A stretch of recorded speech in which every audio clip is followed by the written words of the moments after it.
യേശുവിൻ്റെ കൂട്ടായ്മയിലെ സ്നേഹം നിറഞ്ഞ എല്ലാ പ്രിയ ദൈവമക്കൾക്കും ദൈവാനുഗ്രഹം നിറഞ്ഞ നല്ലൊരു ദിവസം ആശംസിക്കുന്നു.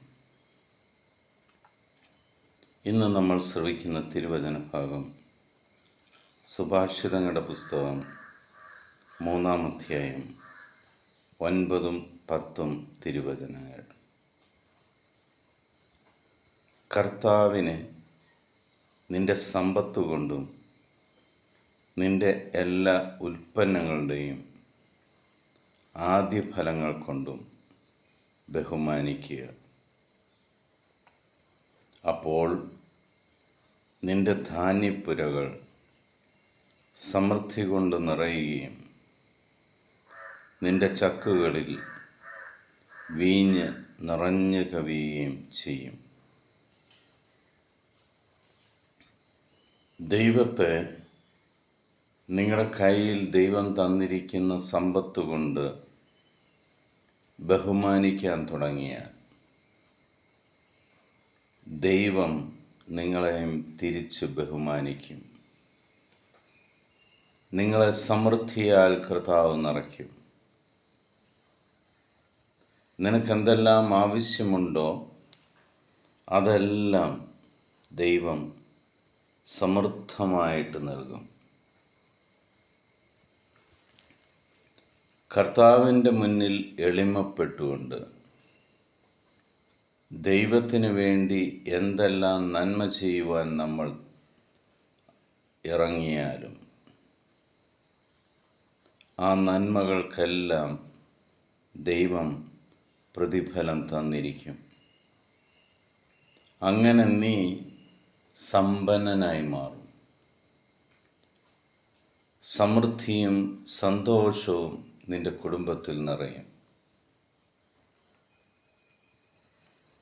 പ്രിയ മക്കളെ, നമുക്ക് ദൈവത്തെ ബഹുമാനിക്കാൻ തുടങ്ങാം.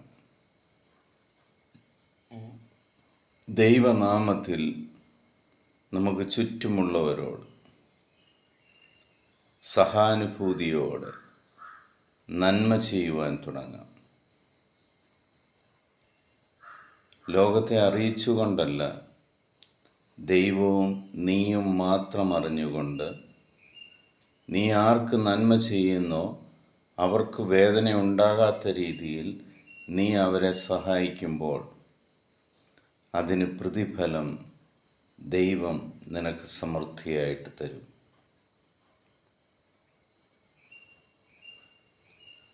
പിതാവായ ദൈവത്തിൻ്റെയും പുത്രനായ യേശുക്രിസ്തുവിൻ്റെയും പരിശുദ്ധാത്മാവിൻ്റെയും കൃപയും അനുഗ്രഹവും സമാധാനവും ഇന്നും എപ്പോഴും നിങ്ങളുടെ കൂടെ ഉണ്ടായിരിക്കട്ടെ.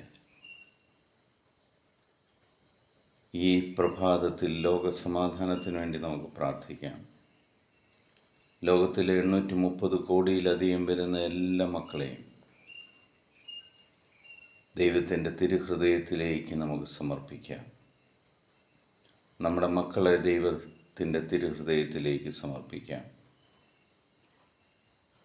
പരിശുദ്ധാത്മാവിൻ്റെ സഹായവും ദൈവിക കൃപകളും അനുഗ്രഹങ്ങളും ആ മക്കളെ തേടിയെത്തുവാൻ വേണ്ടി പ്രാർത്ഥിക്കാം.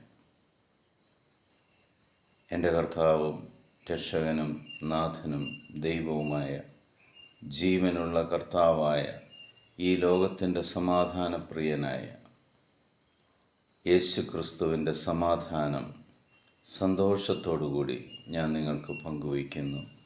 ഈശോ മിശിഹായ്ക്ക് സ്തുതിയായിരിക്കട്ടെ.